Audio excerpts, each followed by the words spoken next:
সাথে কিছু হয়েছে, এবারে এমন এমন কথা আসবে তোমার কানে যেগুলো মনে হচ্ছে যেন পুরো জগৎ সংসারকে বলা হচ্ছে। তখন তোমার মাথার মধ্যে মানে তখন তোমার মনে হবে আমি মাথাটা কিভাবে ঠিক রাখবো। এই জন্য আমার শরীরটা ভেঙে যাচ্ছে ওই কথার জন্য। দেখি আমি তোমাদের জন্য কি করি, বুঝেছো? তুমি বললে কেন এই কথাটা?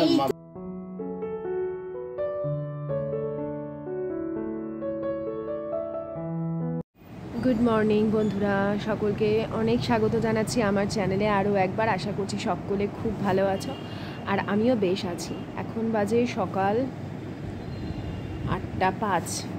আয়ুষ্মান বেরিয়ে গেছে অনেকক্ষণ, মানে এই ধরো 15-20 মিনিট হয়ে গেছে আয়ুষ্মান বেরিয়ে গেছে। আর আমি এতক্ষণ বসেছিলাম, বাসি বিছানাতেই বসে আছি, ভালো লাগছে না কেন জানি না। ঘরে প্রচুর কাজ, কালকে সন্ধ্যাবেলা একটু বেরিয়েছিলাম রিঙ্কির সাথে। যখন মানে মন মেজাজ ভালো না লাগে না, বা কাজের আমার যখন বিরক্তি ভাব আসে, অলসতা বলবো না, অলস হলে তুমি সারাক্ষণ শুয়ে থাকতে ইচ্ছা করবে, কিন্তু এক এক সময় হয় না, আমার ভালো লাগে না। আমি এমনিতে খুবই ঘরে থাকতে পছন্দ করি, বা আমার মতন অনেক বন্ধুরা আছো, যেহেতু তোমরা আমার সাথে মিল পাও তাই আমি বলছি ব্যাপারটা। আমি ঘরে থাকতে ভালোবাসি, ঘরের কাজকর্ম সবই ঠিক আছে, কিন্তু মাঝে মাঝে না ভালো লাগে না, মনে হয় যে জীবনটা বড্ড একঘেয়ে হয়ে গেল। কত আর নিজের কাজকর্ম নিয়ে থাকা যায়, মানে এই ভাবনাটা মাঝে মাঝে আসে।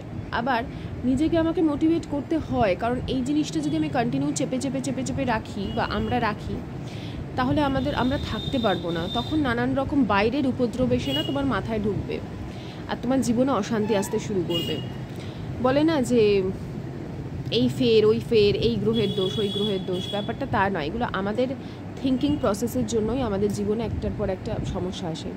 তো যখনই আমার জীবন মানে আমার এরকম লাগে না, আমার কোনো কাজ করতে ইচ্ছে করে না, না ভালো করে আমার পুজো করতে ইচ্ছে করে, বিশ্বাস করো, তখন আমি এইটুক করে বিকেলে বা সন্ধ্যার দিকটা একটু রিঙ্কির সাথে ঘুরে এলাম, মানে কোথাও ধরো শপিং মলে গেলাম, কোনো লেক মলে, যেমন কালকে গিয়ে একটু খাওয়া দাওয়া করে এলাম আমরা। কিছু শপিং না, বসে আড্ডা দেওয়া, ব্যাস, নির্ভেজাল আড্ডা, হাসাহাসি, এটা ওটা নিয়ে, তারপরে অনেক আগের কথা নিয়ে আলোচনা, এইগুলো করে এলে মনটা একদম ফ্রেশ হয়ে যায়। এইভাবেই আর কি দিন যাপন আমাদের চলতে থাকে। কারণ এখন না কোনো কিছু করবার আগে মাথার মধ্যে চারা দেয় আমার রেসপন্সিবিলিটি। জানি না তোমরা এই জিনিসগুলো কেউ ভাবো কি না, বা ভুক্তভোগী কি না, হয়তো আমি একটু বেশি ভেবে ফেলি। যাই হোক, ভাবলাম যে এখন থেকে ভিডিওটা স্টার্ট করি। আমি ব্রাশ করে নিয়েছি, ডাবের জলটা খাবো, এখনও ডাবের জলও খাইনি। আশিস গেছে আয়ুষ্মানকে দিতে, এত দেরি করছে কেন জানি না, মাছ টাছ কিনছে নাকি, কিন্তু ফ্রিজে বিশ্বাস করো মাছ আছে, তারপরে মাংস আছে। হ্যাঁ, আজকে আমার আর মাছ টাছ রান্না করতে ইচ্ছে করে, পেটের সমস্যা না, মানে পেটটা ভার ভার লাগছে, কি রান্না করব সেটাও ভেবে পাচ্ছি না। মনে হচ্ছে শুধু আমি শুয়ে থাকি, ল্যাদ খাই। দেখো না বিছানাপত্রের অবস্থা, কেউ তো একটা মানে উঠবে, তো একটা এই যে গায়ে দেওয়ার জিনিসগুলো, এগুলো কিন্তু ভাঁজও করে রাখবে না। যাকে চলো, বকবক করে সময় নষ্ট করবো না, তারপরে আসল জিনিসগুলোই আমাকে কেটে ছেটে ছোটো করতে হয়। আমার এক একটা দিন যায় অকারণে অশান্তি হয়, মানে কোনো কারণ ছাড়াই, হয়তো ভালো কথা হতে হতেই কোনো ব্যাপার নিয়ে অশান্তি হয়। এবার যেহেতু আমি তোমাদের সাথে আমার লাইফস্টাইল ব্লগ শেয়ার করি, সব কথা বলতে না পারলেও কিছু অভিব্যক্তি, কিছু মন খারাপ তো আমার কথার মধ্যে দিয়ে ফুটে ওঠেই, এবং তোমরা সেটা ধরতেও পারো। এমনি কোনো রিজন নেই, তারপরেও হয়েই যায়। তো যাই হোক, সকালে তোমাদের তো সকলকে স্বাগত জানিয়ে দিয়েছি। এখন চা খাবো, চা ওদিকে ডাবের জলটা এখনও খাওয়া হয়নি, আর চা খাবো বলতে চাটা আগে বসাবো, কারণ লিকার চা তো একটু ভিজতেও সময় লাগে, সেই সময়টুকু আর কি পাওয়া যাবে। তো এখানে জল গরম করতে বসিয়ে দিলাম, আর রাতে অবশ্যই আমি সিলিন্ডার অফ করে শুই। এটা কিন্তু তোমরা করো। কখনো কখনো আমরা অসাবধানতা বশত বা কুড়েমি বশত, মানে ধরো ইচ্ছে করছে না, দূর ভুলে গেলাম, বা কোনো ব্যাপারই না এক একজনের কাছে, আমি নিজেও জানি, আমার বাড়িতেও আমি দেখি এক একজনের মানে সিলিন্ডার যে বন্ধ করতে হয়, এই ব্যাপারটা অনেকেই অতটা গায়ে মাখে না, কিন্তু এটা উচিত। আর এখানে আমি দেখো ডাব আশিস নিয়ে এসেছিলো সকালবেলা, ও হাঁটতে বেরোয় যখন, তখন একটা করে ডাব নিজে খায়, আর আমার জন্য একটা নিয়ে আসে। আর মাঝখানে তো অনেকগুলো ডাব একসাথে কিনে রেখেছিলাম। এটা আমার আজকের অভ্যেস না, আয়ুষ্মান একদম পেটে থাকতে তখন থেকে আমি ডাব খাই। মাঝখানে বেশ কিছু বছর আর কি গ্যাপ গেছে, মানে ভীষণ দাম বেড়ে গেছিলো না, সরি বেশ কিছু বছর বলবো না, হয়তো বছর খানেক খাইনি ডেলি আর কি, যে সকালে একটা খালি পেটে ডাব খাওয়া। যাদের অনেক সময় বয়স্ক মানুষদের দেখবে সোডিয়াম পটাশিয়ামের ঘাটতি থাকে, তারা ডাব খেলে কিন্তু উপকার পাবে। আর এখানটা না একটু ধুয়ে দিলাম, ওই ডাবটা যখনই দেখবে একটু ছেদ করে নিতে যাই তখনই ফুচ করে একদম জল বেরিয়ে চারদিকে ছড়িয়ে যায় না, ওইখানটা ধুয়ে নিয়েছি ভালো করে যাতে পিঁপড়ে না আসে। এখন বসে বসে আরামসে আমি এই জলটা খাচ্ছি, ডাবের জলটা একদম ধীরে ধীরে, যাতে আমার ভেতরের মানে যে খাদ্য নালীটা আছে সেটা একদম ক্লিয়ার হয়ে যায়, এটা ফিল করতে করতে আমি জলটা খাই। সকালে যদি গরম জলও খাই আমি এটা ফিল করতে করতে খাই। খুব ফাস্ট ফরওয়ার্ডে তোমাদের দেখাচ্ছে, সেই জন্য তোমাদের মনে হচ্ছে খুব দ্রুত হয়ে যাচ্ছে।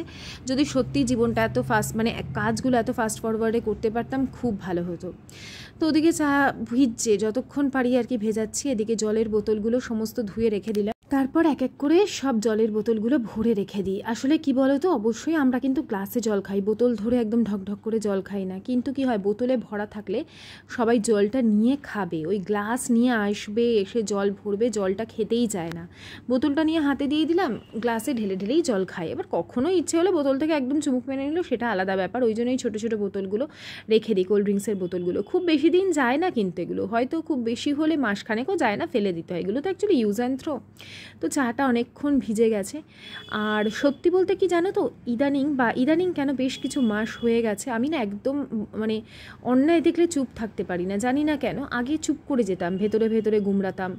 এখন দেখি আমি একটু মানে মাঝে মাঝে খুব স্পষ্টভাবে এবং খুব ধীর কণ্ঠে প্রতিবাদ করি, সেটা যে কোনো ক্ষেত্রেই হোক। সোশ্যাল মিডিয়াতেও তাই। আমি সবসময় নেগেটিভ কমেন্ট ইগনোর করতাম, কিন্তু জাস্ট একজন, আমি তোমাদের বলেছি কিছুদিন আগে, যে মেয়েরা মেয়েদের কাজকে খুদ ধরে সেটা আলাদা জিনিস, কিন্তু কেউ যদি আমি কোনো অশ্লীলতা না করবার পরও অশ্লীল কমেন্ট করে, এবং সেই যদি মানে ডাউট হয় প্রথমে আমাদের সকলের যে সে কোনো পরিচিতর মধ্যেই হবে, এবং সেটা যখন বুঝতে পারি তখন সেটা নিয়ে একটু প্রতিবাদ করতে হবে বলেই আর কি এগোনো। যদিও সেই প্রসেস যে আছে সেটা একটু লেন্দি প্রসেস, আর জানাতে গেলেও একটুখানি দোনোমনো করতেই হয়। যাই হোক, সেটা কথা নয়। এই যে এখানে বসে সুন্দর সুন্দর কথা হচ্ছে, কিন্তু কথার মাঝখানে এমন উটকো কথা বলছে যে নিজেরই একটা মন খারাপ লাগা তৈরি হয়ে যায়। জানি না, হয়তো আমি সেই দিন বেশি ইমোশনাল থাকি, হয়তো যেমন আশিস বলে তুমি এরকম এক একটা কথা বেশি গায়ে মেখে নিচ্ছ, হতে পারে হয়তো সেই দিনটা আমি ইমোশনাল থাকি, কারণ আমাদের মেয়েদের তো সবটাই হরমোনের ওপর নির্ভর করে, তাই না? ইদানিং আমার কথা, আমার গল্প অনেকের ভালো লাগছে এবং তারা মিল পাচ্ছে, সেই জন্য আমিও মন খুলে তোমাদের সাথে গল্প করছি। যাদের ভালো লাগে না জাস্ট ইগনোর করে যেতে পারো, কিন্তু আমার মনে হয় এটা সব মেয়েদেরই জীবনের কাহিনী। আর এই যে আমি এখন চাপাতি বানাচ্ছি, মাঝখানে একটা বড় করে রুটি বেলে নিই। এটা 4 ভাজেও করতে পারো, ভালো লাগে খেতে। বেগুন ভেজে নেবে কি একটু আলু ভেজে নিলে খেতে কিন্তু দুর্ধর্ষ লাগবে। আমি মাঝখানে একটু করে ঘি বুলিয়ে নিয়ে এটাকে 3 কোনা পরোটার মতন করে নিই। তো যেটা তোমাদের বলছিলাম না, যে এক সময় দেখবে হঠাৎ অকারণে অশান্তি হয়, ঝগড়া, স্বামী স্ত্রীর মধ্যে কথা বলছি বিশেষ করে। আর তার সাথে সাথে আমার যেমন হয়, পুজো করতে ইচ্ছে হয় না, ঘরের কাজ করছি কিন্তু ঠিক সেই যে ভালোবেসে করা, গুছিয়ে করা, মন লাগিয়ে করা, সেইটা করতে পারছি না। তো আমি তো বলেইছিলাম আমাকে একটা ভালো মানে রেমেডি দিয়েছে, কিন্তু সেটা করতেই পারছি না। আর সেটা করবার জন্য একটা অন্য খুব ভালো প্রসেস মানে জানি, সেটা ফিট করতে হবে, ঠিক ঘরের বাইরেটা করেও নিয়েছি। সেটা তোমাদের নেক্সট ব্লগে আমি দেখাবো। আর শুধু তো নিজেদের মধ্যে না, পুরো বাড়িটার মধ্যেই একটা কেমন যেন ভাব থাকে। তো সেই জন্য আর কি আমার মনে হয় এই ছোটো ছোটো রেমেডিগুলো কিছু দিক না দিক আমাদের মনের অন্তত শান্তিটুকু দেয়। তো এটা কিন্তু পরোটা নয়, এটা চাপাতি, মানে এই মাঝখানেই যেটুকু ঘি বোলাচ্ছি, আর না তেল আর না অন্য ঘি কিছু দিয়ে ভাজাভাজি করছি। রুটির মতো সিম্পল সেঁকে নিচ্ছি। এত সফট থাকবে না, তোমরা গোল করেও এটা করতে পারো। তোমার মানে ক্যাসারোলে রেখে দাও বা এমনিই রেখে দাও, একদম নরম থাকবে। তো তারপরে আমরা ব্রেকফাস্ট সেরে নিয়েছিলাম, আর এদিকে আমি আজকের লাঞ্চ বানাবার প্রসেসিংয়ে চলে এসেছি। এটা আজকেরই ব্লগ, যেদিন তোমরা ব্লগ দেখছো আর কি, শুক্রবার, এটা শুক্রবারেরই ব্লগ। আমি ভেবেছিলাম আজকে ভিডিও দিতে হয়তো পারবো না, কিন্তু যখন ছোটো ছোটো করে একটা ভিডিও তৈরি করে ফেলেছি সেটা দিয়েই দিই। তো আজকে আলুর চিপস বানাবো ডালের সাথে খাওয়ার জন্য। মাছের মাথা দিয়ে মুগের ডাল করেছি, সেটা দিয়ে খাবো। আমার কাছে এই যে কাটারটা আছে না, এর আরও একটা ব্লেড আছে, কিন্তু ওটা খুঁজে পাচ্ছি না। তো যেটুকু ছিল আমার কাছে সেটা দিয়ে এরকম একটা কিনে নিতে পারো, যে কোনো বড় বাসনের দোকানে পেয়ে যাবে। এর সাথেই তোমাদের ওই যেরকম মানে লেজের চিপসের যেরকম খাঁচকাটা থাকে সেরকম থাকবে। আর শেষের দিকে যখন আলু ছোট হয়ে যায় তখন তো ওটা ঘষতে অসুবিধা হয়, তার জন্য এরকম একটা হ্যান্ড দিয়ে মানে ধরবার জন্য আছে। খুব ভালো, খুবই ভালো, ব্যবহারই করিনি, কিনেই রেখেছিলাম। তো এটাকে ভালো করে জল পাল্টে কিন্তু আলুটাকে অনেকবার ধুয়ে নিয়েছে। এটা তোমরা ঘরে স্টোরও করতে পারো, মানে রোদে শুকিয়ে একদম কটকটে করে নিতে পারো, খাওয়ার সময় ভেজে নেবে। আমি পুরো প্রসেসটা দেখাচ্ছি। আলুটাকে ওরকমভাবে ভালো করে ধুয়ে নিয়েছে, আগে একদম ডাইরেক্ট জলে ফেলেছিলাম কিন্তু স্লাইস করতে তারপরে প্রায় 5-6 বার ধুয়ে নেওয়ার পর যখন একদম নর্মাল কালারের জল আসছিল, সেটাকে একদম 2-3 মিনিটও বলবো না, হয়তো 1.5 মিনিট মতন আর কি ওই জলটা ফুটবে বা গরম হবে, গরম জলের মধ্যে ওটাকে দিয়ে তোমাকে ছেঁকে তুলে নিতে হবে। খুব বেশিক্ষণ রাখলে কিন্তু জিনিসটা সেদ্ধ হয়ে যাবে, সেদ্ধ হলে কিন্তু আর পাঁপড় বা মানে চিপস হবে না। তো এটাকে জাস্ট একটুখানি গরম করে নিয়ে আমি আলাদা করে ছেঁকে রেখে দিচ্ছি। এরপরে ঘরে ফ্যানের তলায় একটা শুকনো কাপড়ের মধ্যে, আমার যেমন একটা কাঁচা নাইটি ছিল তার মধ্যে এগুলোকে ছড়িয়ে রেখে দিয়েছি, মানে সুতির একদম কাঁচা নাইটি। তো ফ্যানের তলায় রেখে দিলাম। এটা এমনিও তুমি শুকিয়ে গেলে ভেজে খেতে পারো, পুরো একদম চিপসের মতন লাগবে, আবার তুমি রোদে খটখটে করে শুকিয়েও নিতে পারো। এখন অনেকক্ষণ বাদে তোমাদের সাথে কথা হচ্ছে, এখন বাজে 2:30। মাঝখানে মানে আমি যে ব্লগ শ্যুট করতে পারিনি বিভিন্ন কারণে। হ্যাঁ, আর তারপরে আয়ুষ্মানকে আনতে গেলাম। রান্না কি করেছে দেখবে, হাবজি গাবজি রান্না, কিন্তু ভালো রান্না করতে হাবজি গাবজি রান্না হয়ে গেছে। খেয়েও না বাবাই, খেয়ে দেখো কতটুকু আছে, আর ডাল দিয়ে এটা খেতে হবে। ডিম, ও তো ডিমটা নিয়ে আয় তো, যাও তো ডিমটা সেদ্ধ করে রাখা আছে, একটু মাঝখান দিয়ে কেটে একটু নুন গোলমরিচ দিয়ে দিও, আমি ভুলেই গেলাম, যেটা আমি বসে বললেন আর উঠতে পারছি না, কোমরে যা ব্যথা হয়েছিল বলেনি, দিয়ে কমেছি জানো, একটা সাইডে কোমরের ডান সাইডে, আর এই পূর্ণিমার ঠিক আগে। যাই হোক, দেখো কি রান্না করেছি তোমাদের দেখাই। এই দেখো, ফোনে একদম চার্জ ছিল না, আর ওই জন্যই করতে পারিনি। এখানে করেছি, তার বাবা দাঁড়া তো, মুগ ডাল করেছি মাছের মাথা দিয়ে, মাছের মাথা দিয়ে মুগ ডাল। আর এই হচ্ছে মাছের তেলের বড়া, যেটা আমরা খেতে ভীষণ ভালোবাসি, বিশেষ করে আমি আর আশিস, অনেকগুলো ভেজে ফেলেছি কথায়। আর এইটা হচ্ছে চিপস, যেটা ডাল দিয়ে খাবো। ডাল দিয়ে খাওয়ার জন্য কোনো তরকারি করিনি জানো। এই চিপসটা আমি ঘরে বানালাম, ভেঙে দেখাচ্ছে আয়ুষ্মান আওয়াজটা। কেমন হয়েছে বলো? আমি এটার কিভাবে বানিয়েছি আমি তোমাদের সাথে কিন্তু শেয়ার করে দিয়েছি, এই ব্লগেই তো তোমরা দেখতে পাচ্ছ। আমি আগামীকাল বলছি। জিনিস দেখাতে ভুলে গেলাম, এই হচ্ছে মিষ্টি দই, আর একটুখানি বাঁধাকপি আছে, সেই বাঁধাকপির তরকারি, মানে সামান্য এইটুকু, গতকাল খাওয়া হয়নি, ওইটাই খাওয়া হবে ব্যাস।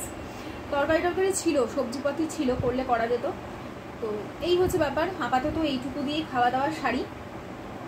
আসলে না, সবসময় বিভিন্ন কারণে মন মেজাজ খারাপ হয়ে যায় জানো তো, মানে কি বলবো, ধরো তোমাকে কিছু বলছে না, কিছু নিয়ে একটা বাইরে দিয়ে একটা সাউন্ড পাচ্ছ, তোমাকে অন্য কারোর সাথে কিছু হয়েছে, এবারে এমন কথা আসবে তোমার কানে যেগুলো মনে হচ্ছে যেন পুরো জগৎ সংসারকে বলা হচ্ছে, তখন তোমার মাথার মধ্যে মানে তখন তোমার মনে হবে আমি মাথাটা কিভাবে ঠিক রাখবো, পুরো জগৎ তুমি নেই ওই সমস্ত ব্যাপারে, নেই ওখানে, নেই ওই সিচুয়েশনে, তারপরেও এমন কথা চিৎকার করে কথা হচ্ছে যে মনে হচ্ছে যেন জগৎ সংসারে কবে কি করেছিলাম, কবে কি হয়েছে সেই সমস্ত নিয়ে তাল গোল পাকিয়ে, তখন মানসিক স্থিতি না ঠিক থাকে না। ওই জন্য আমি দূর যা করে দিয়েছি ওই খাও, অনেক করেছি। মায়ের থালাই তো আনলে, ওই তোর থালা নিচে আছে দেখ বাবা, মায়ের থালা দিয়ে কি হবে, মায়ের থালা দিয়ে আর কিছু হবে না, তোর বাবার থালাটা ভালো করে বাট। এই জন্য আমার শরীরটা ভেঙে যাচ্ছে তোমার এই কথার জন্য। মানুষকে বলো না, মানুষ দেখে আমি তোমাদের জন্য কি করি, বুঝেছো? তুমি বললে কেন এই কথাটা? কিছুই দেখে না, বাবার থালাটা বাট 10-15 মানুষের ঠেস মেরে। আমার ছেলে আমাকে সাহায্য করতে অনেক শিখে গেছে গো, অনেক শিখে গেছে। ও জানে আমার মায়ের জানে ওর বাবা কেমন, জানে ওর বাবা। আমি তো বলিনি কখনো, কেউ বলতে পারবে না আমি বলেছি যে ও বাবা খারাপ। বাবার ট্রেনিং এগুলো সব বাবাকে দেখে তো কি করে বাবা চলে। ভগবান সব শোনে কিন্তু, বুঝেছো তো? মানুষকে হার্ট, তুমি ভাবছো আমি মজা করছি, আমি হার্ট হচ্ছি, সেটা মাথায় রেখে। তবে আমি দিয়ে দিই। কেন হার্ট হবে কেন?